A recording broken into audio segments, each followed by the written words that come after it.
आप देख रहे हैं इंडिया टाउन न्यूज, भारत की बात। नमस्कार, स्वागत है आपका हमारे खास बुलेटिन खबरें राजनांदगांव में और मैं हूं आपके साथ आस्था सिंह। चलिए बुलेटिन की शुरुआत करते हैं, लेकिन उससे पहले एक नजर डालते हैं आज की हेडलाइंस पर। मॉडिफाई साइलेंसर पर जुर्माना, चालकों पर यातायात पुलिस की कार्रवाई, 23 बुलेट चालकों से वसूला जुर्माना। खैरागढ़ में पॉकेट मारो गैंग का आतंक, विरोध करने पर ग्रामीणों से मारपीट, वीडियो हुआ वायरल।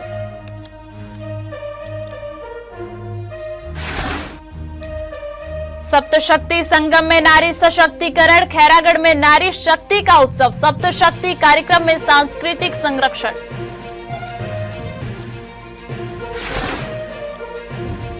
अंतर्राष्ट्रीय दिव्यांग दिवस पर जिला स्तरीय कार्यक्रम, छुई खदान में दिव्यांग जन हुए सम्मानित, नशा मुक्ति का संकल्प भी दिलाया गया।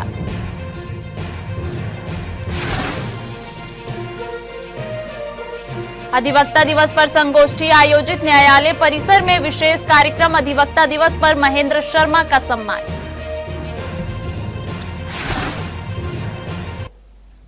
चलिए खबरों की शुरुआत करते हैं।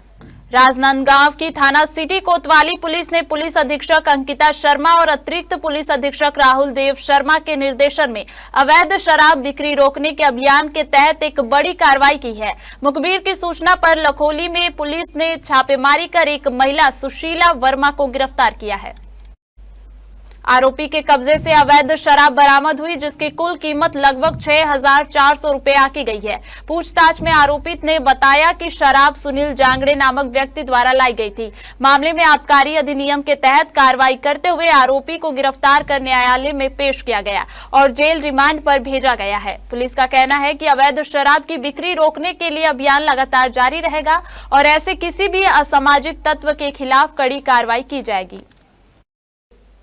शासकीय कन्या उच्चतर माध्यमिक विद्यालय परिसर में अंतर्राष्ट्रीय दिव्यांग दिवस के अवसर पर एक दिवसीय जिला स्तरीय कार्यक्रम का आयोजन समाज कल्याण विभाग एवं शिक्षा विभाग द्वारा संयुक्त रूप से किया गया।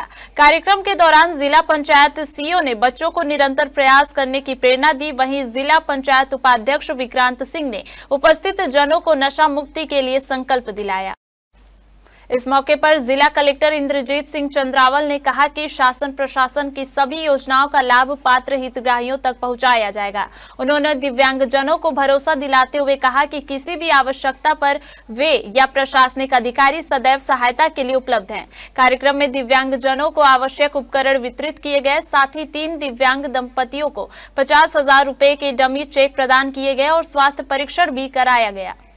अंतर्राष्ट्रीय दिव्यांग जन दिवस का आज हम लोगों ने यहाँ छुई खदान में आयोजन किया था और पूरे जिले स्तर से जितने भी हमारे दिव्यांग भाई बहन उन्होंने इसमें हिस्सा भी लिया है।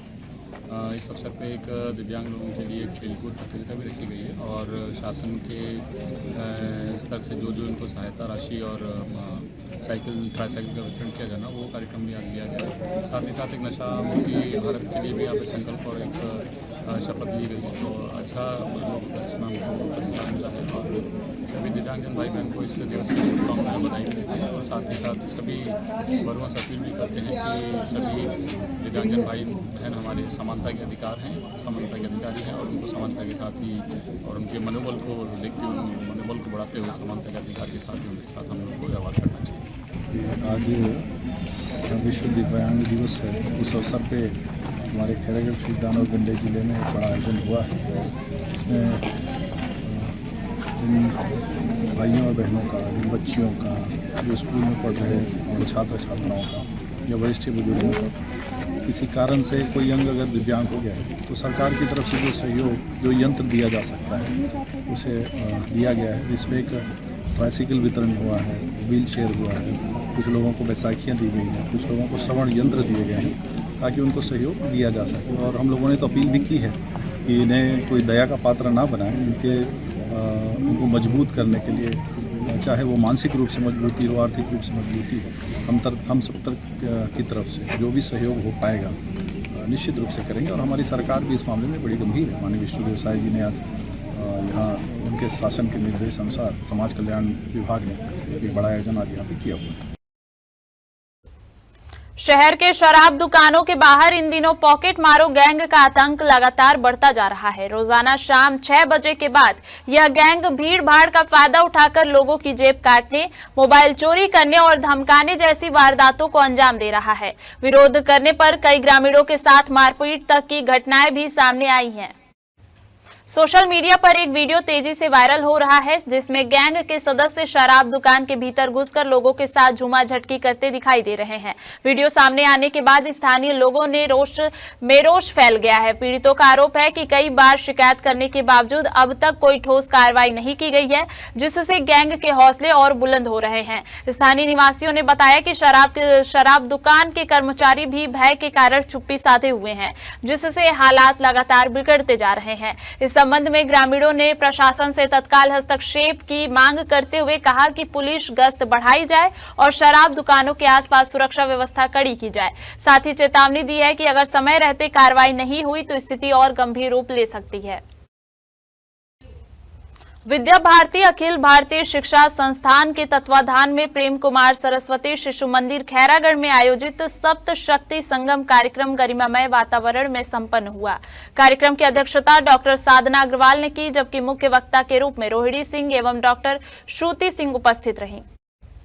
मुख्य वक्ताओं ने श्रीमद् भागवत गीता के अध्याय 10 के श्लोक 34 व वर्णित नारी के 7 गुणों पर विस्तार से प्रकाश डालते हुए बताया कि राष्ट्र निर्माण में महिला शक्ति की भूमिका अत्यंत महत्वपूर्ण है। उन्होंने भारतीय संस्कृति में नारी के योगदान, कुटुंब प्रबोधन की भारतीय दृष्टि और पर्यावरण संरक्षण के पारंपरिक व्यवहारों पर सारगर्भित विचार प्रस्तुत किए। कार्यक्रम में विद्यार्थियों ने प्रेरणादायी महिलाओं की वेशभूषा एवं स्वदेशी की आकर्षक प्रस्तुति देकर उपस्थित जनों को प्रभावित किया। इसी कड़ी में पोषक ग्राम खैरबना में भी सप्त शक्ति संगम कार्यक्रम आयोजित किया गया, जिसकी अध्यक्षता लीला साहू ने की। भारत के प्रथम राष्ट्रपति डॉक्टर राजेंद्र प्रसाद की जयंती जिला कायस्थ समाज द्वारा सेवा और मानवता की भावना के साथ मनाई गई। समाज के संरक्षक दुर्गेश नंदिनी श्रीवास्तव के मार्गदर्शन में आयोजित इस कार्यक्रम के तहत समाज के सदस्यों ने सिविल अस्पताल खैरागढ़ और वृद्धा आश्रम में पहुंचकर मरीजों एवं वृद्धाजनों का हालचाल जाना। जयंती के अवसर पर समाज ने मरीजों और आश्रम में रह रहे बुजुर्गों को फल वितरित किए और ठंड से बचाव के लिए शॉल प्रदान किए। इस सेवा कार्य में मोनिका श्रीवास्तव ने अपनी भाई की पुण्यतिथि और ब्रिजेश श्रीवास्तव ने अपने सुपुत्र के जन्मदिन के अवसर पर सामाजिक जिम्मेदारी निभाते हुए योगदान दिया। समाज के सदस्यों ने कहा कि मानवता का सबसे बड़ा धर्म जरूरतमंदों की सहायता करना है। आगे भी इसी प्रकार समाज हित में सेवा कार्य निरंतर जारी रहेंगे। वक्त हो चुका है एक छोटे से ब्रेक का। बने रहिए इंडिया टाउन न्यूज के साथ। कभी कभी चेहरे का छुपा दर्द दुनिया नहीं देख पाती है।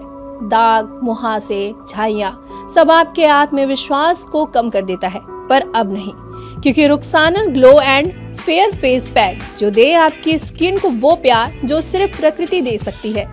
हर लेयर को साफ करे, हर दाग को करे हल्का और आपकी मुस्कान फिर से लौटाए। Because you deserve to glow naturally. Rukhsana herbal beauty product Amazon, Meesho और फ्लिपकार्ट में भी उपलब्ध। अमीन मोटर्स उड़ान ई रिक्शा छत्तीसगढ़ का नंबर 1 ई रिक्शा शोरूम, जहां आपको सभी प्रकार के ई रिक्शा के वैरायटीज उपलब्ध मिलेंगे। हमारा ई रिक्शा काफी मजबूत है और ये सालों साल चलता है, तो आज ही घर ले आइए आरटीओ इंश्योरेंस के साथ। हमारा पता है आमीन मोटर्स, प्यारेलाल चौक, जीई रोड, न्यायालय के पास, राजनांदगांव। 9827174038 7724047008। ब्रेक के बाद बढ़ते हैं खबरों की ओर। ग्राम पंचायत लाल बहादुर नगर जो अब नगर पंचायत बन चुकी है में ग्राम में प्रधानमंत्री आवास योजना के तहत घर निर्माण कार्य शुरू किया गया था। पहले चरण में 25,000 रुपए की किश्त दी गई थी, जिसके बाद हितग्राहियों ने अपने पुराने मकान तोड़कर किराए के मकान में रहना शुरू किया। लेकिन अब करीब 2 साल से अधिक समय बीत जाने के बाद भी उनका मकान अधूरा पड़ा है और उन्हें दूसरी किश्त नहीं मिली है। हितग्राही बताते हैं कि हम गरीब अपने टूटे फूटे मकान में जैसे तैसे रह रहे थे, लेकिन अब हम पूरी तरह बेघर हो गए हैं। मकान अधूरा पड़ा है और कोई भी हमसे पूछने नहीं आता कि दूसरी किश्त कब आएगी। स्थानीय रोजगार सहायक और सचिव से पूछने पर उन्हें केवल आश्वासन ही मिलता है, लेकिन जमीन होने के बावजूद वे अभी भी किराए के मकान में रह रहे हैं। हितग्राहियों ने राजनांदगांव कलेक्टर के नाम ज्ञापन सौंपा है। ज्ञापन में पीड़ितों ने मांग की है कि पीएम आवास योजना की बकाया राशि जल्द जारी की जाए ताकि वे अपने निजी मकान में लौट सके और आर्थिक एवं मानसिक परेशानियों से निजात पा सके। भाजपा सरकार लोगों के लिए प्रधानमंत्री आवास योजना के तहत में एक लक्ष्य बनाया हुआ है और इस लक्ष्य के पीछे लगातार काम कर रही है, मगर वही प्रधानमंत्री आवास योजना के नाम पर लोगों के साथ में एक खेल खेला जा रहा है।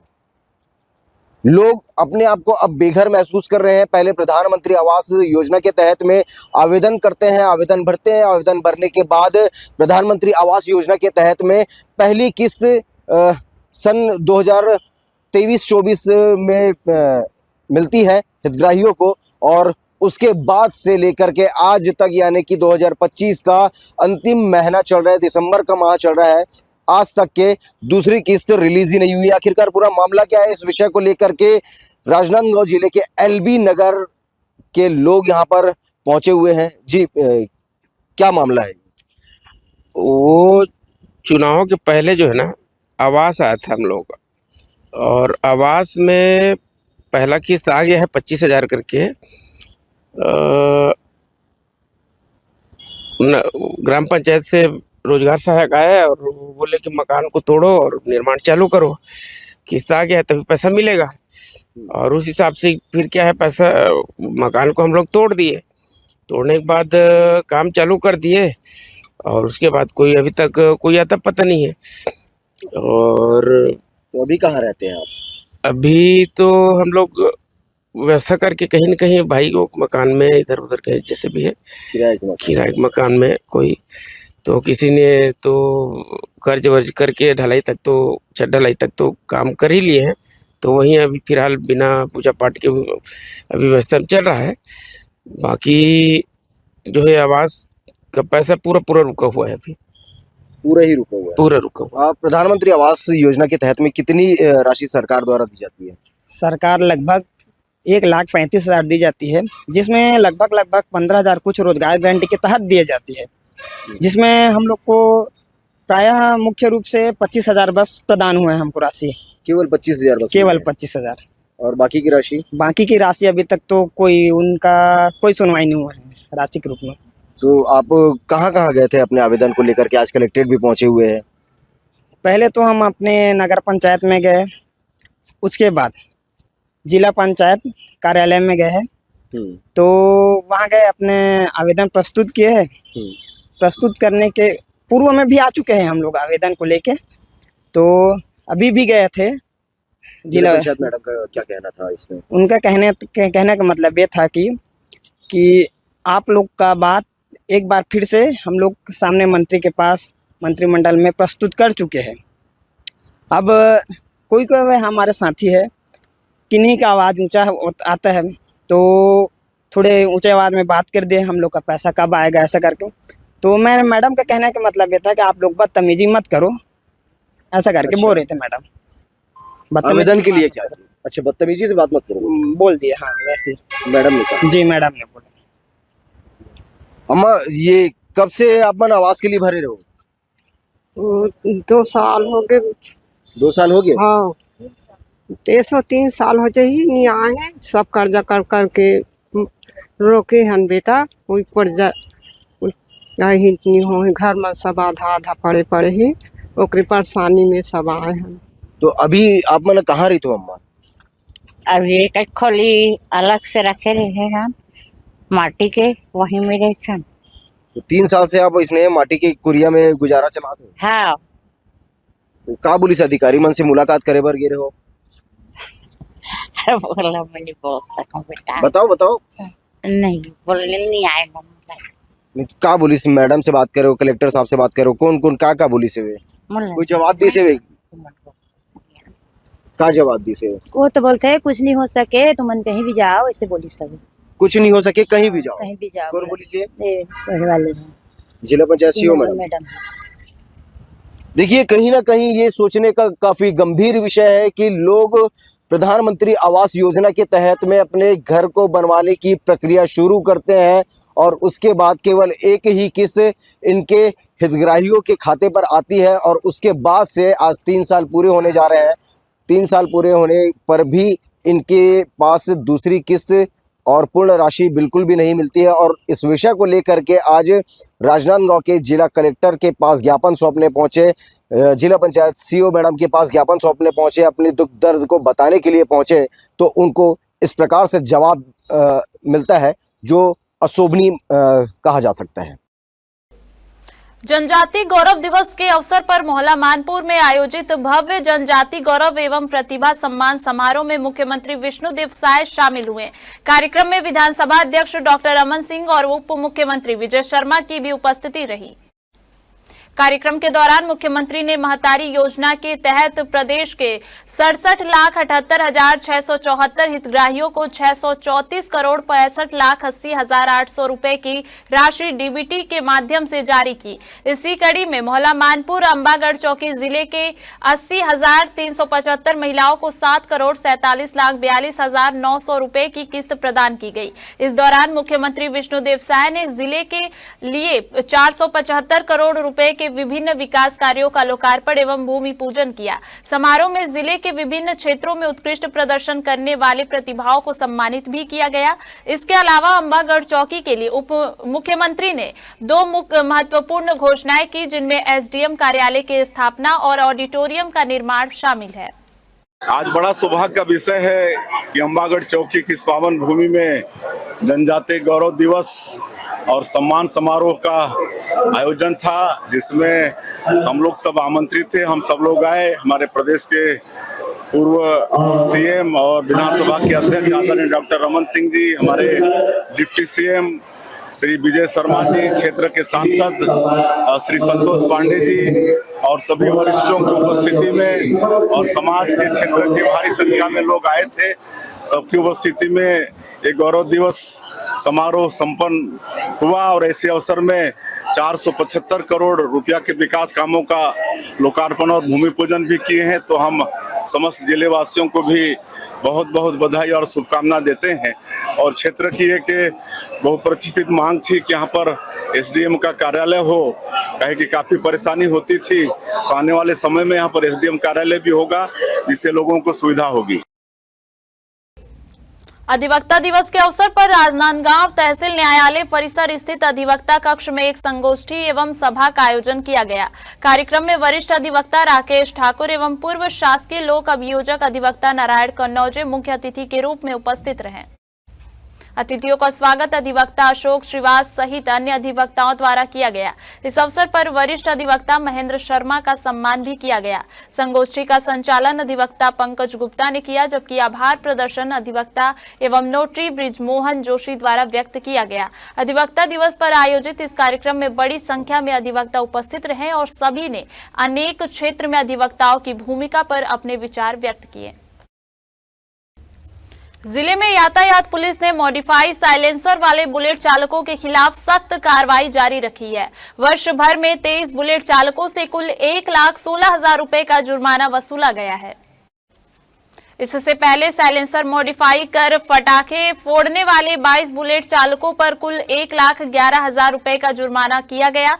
सभी बुलेट का मॉडिफाई साइलेंसर जब्त कर लिया गया है और चालकों को भविष्य में कभी भी मॉडिफाई साइलेंसर न लगवाने की कड़ी हिदायत दी गई है। यातायात पुलिस ने जिले के सभी बुलेट चालकों और वाहन शोरूम संचालकों से अपील की है कि वे अपने वाहनों में मॉडिफाई साइलेंसर का उपयोग न करें और इसे न बेचें। पुलिस ने चेतावनी दी है कि मॉडिफाई साइलेंसर वाले वाहनों पर कार्रवाई जारी रहेगी। 69वीं national school games weight lifting प्रतियोगिता जो 26 नवंबर से 1 दिसंबर तक खेलो इंडिया ऑडिटोरियम अरुणाचल के ईटानगर में आयोजित हुई, जिसमें छत्तीसगढ़ के राजनांदगांव जिले के जय भवानी व्यायामशाला के दिग्विजय स्टेडियम प्रशिक्षण केंद्र के उभरते वेट लिफ्टर रिहान खान ने 98 किलोग्राम भार वर्ग में स्वर्ण पदक जीतकर नया कीर्तिमान स्थापित किया है। प्रतियोगिता के दौरान रिहान ने अपनी शारीरिक क्षमता, उत्कृष्ट तकनीक और मानसिक संतुलन का प्रदर्शन करते हुए स्नैच में 118 किलोग्राम, क्लीन एंड जर्क में 155 किलोग्राम और कुल 273 किलोग्राम भार उठाकर स्वर्ण पदक अपने नाम किया। रिहान की यह उपलब्धि उनकी कड़ी मेहनत, अनुशासन और खेल के प्रति समर्पण का परिणाम है। इस प्रदर्शन ने न केवल राजनांदगांव बल्कि पूरे छत्तीसगढ़ राज्य को राष्ट्रीय स्तर पर गौरवान्वित किया है। रिहान ने इस सफलता के आधार पर यूथ खेलो इंडिया गेम्स के लिए भी क्वालिफाई किया है, जो उनके उज्जवल भविष्य और क्षमताओं का प्रतीक है। रिहान ने अपनी सफलता का श्रेय अपने माता पिता, विद्यालय JLM गायत्री विद्यापीठ और जय भवानी व्यायामशाला को दिया। विशेष रूप से उनके कोच अजय लोहार के मार्गदर्शन और सतत समर्थन ने रिहान के खेल प्रदर्शन को नई ऊंचाइयों तक पहुंचाया है। National tournament weight lifting competition में राजनांदगांव का नाम फिर से एक बार पूरे देश में प्रख्यात हो चुका है, जिसके लिए आज राजनांदगांव के वो खेल प्रेमी राजनांदगांव के रेलवे स्टेशन पर आकर के स्वागत कर रहे हैं। आपको बता दें कि वेट लिफ्टिंग के कंपटीशन में रेहान खान नाम के युवक ने गोल्ड मेडल लेकर के आया और गोल्ड मेडल लाने के बाद आज उनके सहपाठी और उनके वरिष्ठ जनों के साथ में उनका स्वागत किया जा रहा है। जी, कितने सालों का अनुभव रहा जो आज पूरे देश भर में आपने गोल्ड मेडल लेकर के आया राजनांदगांव को दिए हैं? 3 साल का। 3 साल का मेहनत है। हाँ। क्या कहना चाहेंगे अपने परिजन को, अपने सहपाठियों को? सबको थैंक यू जो आए मेरे स्वागत में। टूर्नामेंट में आपके साथ जो कंपटीशन था वो किन के साथ में हुआ? फाइनल किन के साथ में हुआ? फाइनल राजस्थान के साथ। हाँ। क्या अनुभव रहा होगा आपका वहाँ? अनुभव तो अच्छा था। कितने वेट के ये किए? स्नैच 188 और क्लीन जर्क 155। आज पूरे देश भर में आपका नाम प्रख्यात हो चुका है, आपके सहपाठी लोग यहाँ पर मौजूद हुए हैं। क्या कहना चाहेंगे लोगों से? खेल के प्रति खेल की भावनाएं किस प्रकार की होनी चाहिए? खेल की देखिए, खेल की भावना तो अलग ही होती है, लेकिन कहीं ना कहीं ये भी सोचने का विषय है कि आखिरकार कम उम्र के बच्चे ही पूरे देश में जब गोल्ड मेडल जैसा एक इनाम लेकर के आए, वो उपलब्धि लेकर के आए, तो लोगों के लिए काफी सोचने का विषय रहता है और राजनांदगांव समेत पूरे छत्तीसगढ़ का नाम रोशन हो जा रहा है। आज हमारे राजनांदगांव जिला प्रदेश छत्तीसगढ़ के लिए बहुत ही गर्व की बात है कि आज हमारे व्यायामशाला राजनांदगांव से, जय भवानी व्यायामशाला से हमारे बीच का एक बच्चा जो ईटानगर अरुणाचल प्रदेश में आयोजित 69वीं school national weight lifting tournament में गोल्ड मेडल लेकर आज राजनांदगांव आ रहा है। ये हमारे पूरे शहर और प्रदेश के लिए बहुत ही गर्व की बात है। इस बच्चे ने सबसे पहले हमारे व्यायामशाला में ग्रीष्मकालीन जो हम लोग प्रशिक्षण देते हैं, उस प्रशिक्षण में इस बच्चे ने 1 महीना हमारे यहाँ प्रशिक्षण लिया। उस समय बहुत छोटा था। उसकी प्रतिभा को देखते हुए हम लोगों ने उस बच्चे को कैप्चर करके अपने व्यायामशाला में लगातार प्रशिक्षण देते रहे।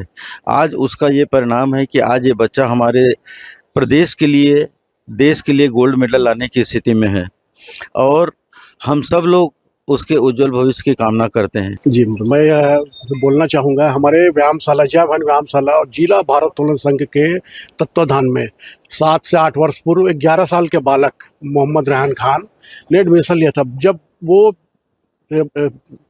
सामान्य अवस्था में था, बहुत कड़ी मेहनत करके उसने प्रशिक्षण प्राप्त किया और आज इन ऊंचाइयों को प्राप्त किया है। मैं जय भवानी व्यायामशाला की तरफ से और राजनांदगांव जिला भारोत्तोलन संगठन की तरफ से उसको हार्दिक बधाइयाँ देता हूँ। मैं चाहता हूँ आप अपने खेल के फ्यूचर में आगे बढ़े और माने ऊंचाइयों को प्राप्त करें।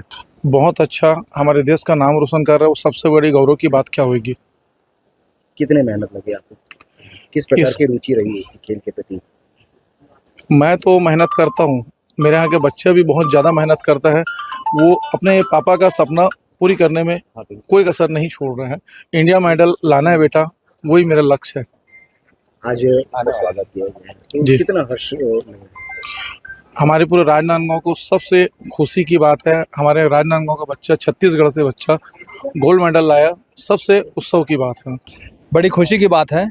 अरुणाचल प्रदेश के सीतानगर में जो ये प्रतियोगिता हुई थी, ईटानगर में पूरे हिंदुस्तान के लोग वहां पे आए हुए थे और वहां पर आकर के लोगों ने अपना कंपटीशन किया जिसमें रेहान खान ने गोल्ड मेडल प्राप्त किया। ये राजनांदगांव के लिए बड़ी खुशी की बात है और पूरे छत्तीसगढ़ के लिए बड़ी खुशी की बात है कि यहाँ का एक होनहार छात्र जिसकी उम्र अभी लगभग 16 साल है और ज्ञाति स्कूल का पढ़ने वाला बालक है, जिसने ये परचम फैलाया, हमारे लिए बहुत खुशी की बात है और पूरे समाज के लिए, पूरे शहर के लिए खुशी की बात है। राजनांदगांव ऐसी संस्कार नगरी है और ऐसे परचम ऐसे बच्चों को और इनके पूरे जितने व्यायामशाला के लोग आए हैं सब उनका उत्साहवर्धन करने के लिए आज आए हैं। पूरे छत्तीसगढ़ और पूरे राजनांदगांव के गर्व की बात है कि आज रेहान खान ने ये परचम लहराया और इसके पीछे उनके माता पिता, उनके कोच और उनके जितने चाहने वाले उनका भी योगदान है जो इस तरीके से उन्होंने परचम आज लहराया। राजनांदगांव के लिए तो बड़े ही हर्ष की बात है, लेकिन मेरे लिए उससे ज़्यादा और ज़्यादा हर्ष की बात यह है कि मैं जिस वार्ड का पार्षद हूँ उसी वार्ड से रिहान आता है और रिहान ने फिर से एक बार इतिहास रचा है और रिहान ने ऑल ओवर इंडिया में गोल्ड मेडल लेके पूरे राजनांदगांव का, छत्तीसगढ़ का नाम पूरे भारत में ऊंचा किया है। मैं रिहान को भी बधाई देता हूँ और उसके पूरे परिवारजनों को भी बधाई देता हूँ जिन्होंने इस सफलता को प्राप्त किया है। हमारे खास बुलेटिन खबरें राजनांदगांव में सिर्फ इतना ही। देखते रहिए इंडिया टाउन न्यूज, भारत की बात। नमस्कार। आप देख रहे हैं इंडिया टाउन न्यूज, भारत की बात।